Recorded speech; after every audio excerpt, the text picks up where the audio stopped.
Hello students, आपने आज के इस वीडियो में हम देखेंगे what will be the treatment of goodwill in case of change in profit sharing ratio. अगर पार्टनर्स का प्रॉफिट शेयरिंग रेशो चेंज होता है तो हम गुडविल की ट्रीटमेंट कैसे करते हैं। अब पार्टनर्स का प्रॉफिट शेयरिंग रेशो चेंज होगा, एक पार्टनर गेन करेगा, एक सेक्रीफाइस करेगा, एक का हिस्सा बढ़ेगा तो दूसरे का कम होगा। तो वो कैसे ट्रीट करेंगे उस टाइम की गुडविल को, या क्यों वो पार्टनर मान जाएगा अपना शेयर कम करवाने में। जिस पार्टनर का शेयर बढ़ रहा है क्या उसे कुछ पे करना पड़ेगा या नहीं। तो देखते हैं हम कैसे ट्रीट करेंगे गुडविल को। ये देखिए मैंने आपके लिए प्रिपेयर करके रखा है थोड़ा सा बेटा। ए और बी पार्टनर है, इनका ओल्ड रेशो दिया हुआ है आपको 1:1। दैट मीन्स वो पहले 50-50 में बांटते हैं, अपना जो भी प्रॉफिट या लॉस होता है उसको 50-50 बांट लेते हैं। अब उन्होंने डिसाइड किया कि नहीं, अब हम अपना जो प्रॉफिट शेयरिंग रेशो है उसे चेंज करेंगे, और उसे चेंज करके हम क्या करेंगे 3:2 करेंगे बेटा। 3:2 का मतलब क्या हुआ, ए को 60% मिलेगा और बी को 40% मिलेगा। अब ए तो खुश हो गया, चलो मेरा शेयर तो 10% बढ़ रहा है, लेकिन बी का शेयर 10% कम हो रहा है। तो क्यों बी एक्सेप्ट कर ले इस चेंज को। टर्म्स एंड कंडीशन में भी ए अपनी कैपिटल बढ़ा रहा हो या बी अपनी कैपिटल कुछ निकाल ली हो, कोई कम कर रहा हो, जो भी चेंज हो, लेकिन उस टाइम पे बेटा उस डेट को चेंज आ रहा है, उससे पहले जो उन्होंने मेहनत करके गुडविल अपनी बनाई है, क्या बी एक्सेप्ट कर लेगा कि ठीक है मैं उस गुडविल में से भी तुझे 60% हिस्सा दे दूंगा। नहीं, वो कहेगा जब आज की डेट तक जो हमने मेहनत की उसके अकॉर्डिंग मेरा शेयर 50-50 होना चाहिए, तो मुझे आप उसी के अकॉर्डिंग ट्रीट करो, आज तक का अपना हिसाब क्लियर करो, उसके बाद आगे का देखेंगे। बी यही बोलेगा बेटा।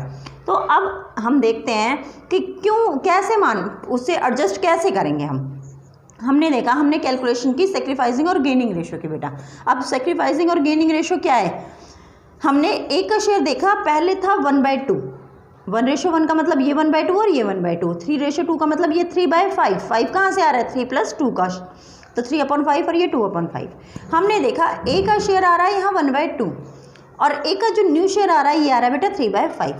जब हमने इसे एलसीएम लेके जब दोनों का डिनोमिनेटर सेम करके चेक किया तो इसका 5, 2 5 = 10, 5 × 1 5 आ रहा है, 5 2 = 10, यानी इसका आ रहा है 6। हमने देखा भाई ये वाला तो ज़्यादा है, न्यू शेयर क्या, न्यू शेयर इज़ मोर, क्योंकि जब मैंने इसे माइनस किया तो माइनस में 1/6 आ गया। जब कभी भी हम ओल्ड माइनस न्यू करते हैं बेटा और नेगेटिव बैलेंस आता है तो इसका मतलब वो गेन होता है। याद रखना बेटा, ओल्ड माइनस न्यू करें, old minus new negative gain, ये 4 वर्ड्स आपको याद करने पड़ेंगे। हमने देखा इसका तो भाई न्यू शेयर ज़्यादा आ रहा है, अब नया हिस्सा, नया शेयर बढ़ गया, उसका पहले कम था तो इसका मतलब तो ये गेन कर गया, बढ़ गया इसका। अच्छा, बी का क्या हुआ, बी का भी हमने अगेन सेम वे से रिप्रेजेंट किया, 1/2 लिखा, पहले यहाँ 1 था, 1/2 लिखा, यहाँ 2/5 था, 1/2 - 2/5 किया, यहाँ 10 एलसीएम लिया तो 5 - 4 हो गया बेटा। इसका जो 5 - 4 हमने करके देखा सेम वे में, तो इसका 1/10 आया, क्योंकि इसका कौन सा ज़्यादा आ रहा है, 5। इसका कौन सा शेयर ज़्यादा है बेटा, ओल्ड शेयर इज़ मोर। तो जब ओल्ड शेयर ज़्यादा होता है तो पार्टनर क्या कर रहा होता है बेटा, सेक्रीफाइस। अब ये सेक्रीफाइस कर रहा है तो ये बोलेगा अपना पुराना हिसाब किताब क्लियर करते हैं, उसके बाद आगे देखेंगे। ठीक है बेटा, पुराना हिसाब किताब क्लियर करने के लिए शुरुआत कहाँ से करते हैं बेटा, ये गुडविल से करते हैं। Goodwill is valued at ₹3,60,000। अब जब इन्होंने सेक्रीफाइसिंग रेशो यानी प्रॉफिट शेयरिंग रेशो चेंज करने का डिसीजन लिया तो इनकी गुडविल की वैल्यूएशन क्या आ रही थी, 3,60,000। तो इस केस में क्या होगा बेटा, ए जितना गेन कर रहा है ना शेयर, उतना शेयर ये गुडविल में बी को पे कर देगा। ट्रीटमेंट कैसे करेंगे हम यहाँ पर, A will be debited with, debit क्यों हो रहा है मैंने आपको बताया क्वेश्चन में, ए गेन कर रहा है तो ये बी को पे करेगा। ए विल बी डेबिटेड विद, कितने से डेबिट होगा वो बेटा, 3,60,000 जो हमारी गुडविल आ रही है उसमें 110 शेयर जो वो गेन कर रहा है उतना हिस्सा निकाल लेंगे हम गुडविल में से बेटा, ये आ जाएगा हमारा 36,000। ये इतना हिस्सा किसको पे कर देगा, बी को। ऐसे ही सेम वे में हम लिखेंगे B will be credited with,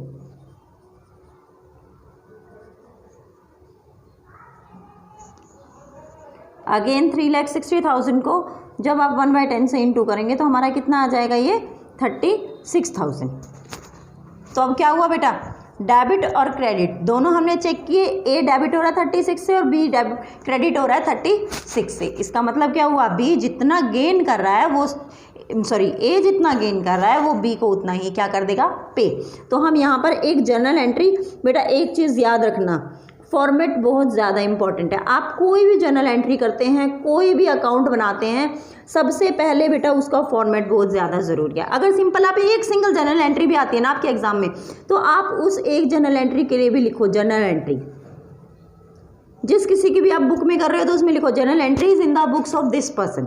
ठीक है, हमने जर्नल एंट्री बनाई, यहाँ पर हमारा पर्टिकुलर का फॉर्मेट है, यहाँ पर पर्टिकुलर है, LF है, हमारा डेबिट क्रेडिट है, रुपीज़ है, ये सारी चीज़ें बेटा पर्टिकुलर ध्यान देने वाली हैं। आपने 11th क्लास में सारी चीज़ें की हैं, बट मैंने मोस्टली चेक किया है बेटा बच्चे क्या करते हैं, जब जर्नल एंट्रीज करते हैं तो सिंपल 2 लाइनें खींची, फॉर्मेट बनाया, जल्दी से लिख दिया।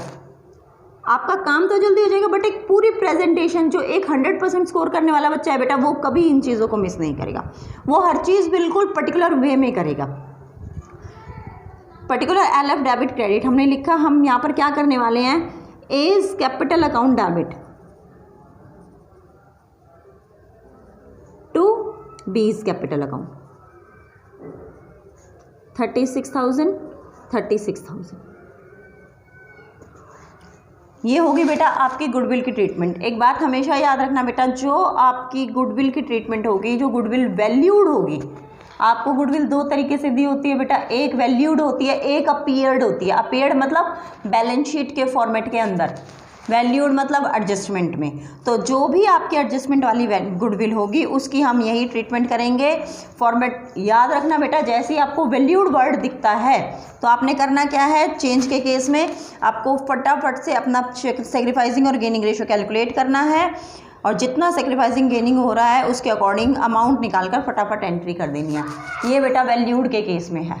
अपीयर्ड के केस में क्या होता है, ये पूरा का पूरा अक्यूमुलेटेड प्रॉफिट एंड लॉसेस का केस होगा। ये मैं आपको नेक्स्ट वीडियो में ज़रूर दिखाऊंगी। अभी फ़िलहाल के लिए आप सबसे पहले अगर चाहें तो देखिए DK गोयल की बुक में दिया होगा accounting treatment of goodwill, 2nd chapter में आप वो क्वेश्चन ज़रूर सॉल्व करें, या बाकी बुक्स में भी बेटा आपको मिलेंगे ये सारे ही क्वेश्चन। तो आप प्लीज़ इन्हें सॉल्व कीजिए, स्टेप बाय स्टेप कैलकुलेशन, हर चीज़ को स्टेप बाय स्टेप कीजिए बेटा। ओके बेटा, आज की वीडियो के लिए इतना ही। नेक्स्ट वीडियो में मैं आपको पूरी अकाउंटिंग ट्रीटमेंट बताऊंगी अक्यूमुलेटेड प्रॉफिट एंड लॉसेस की।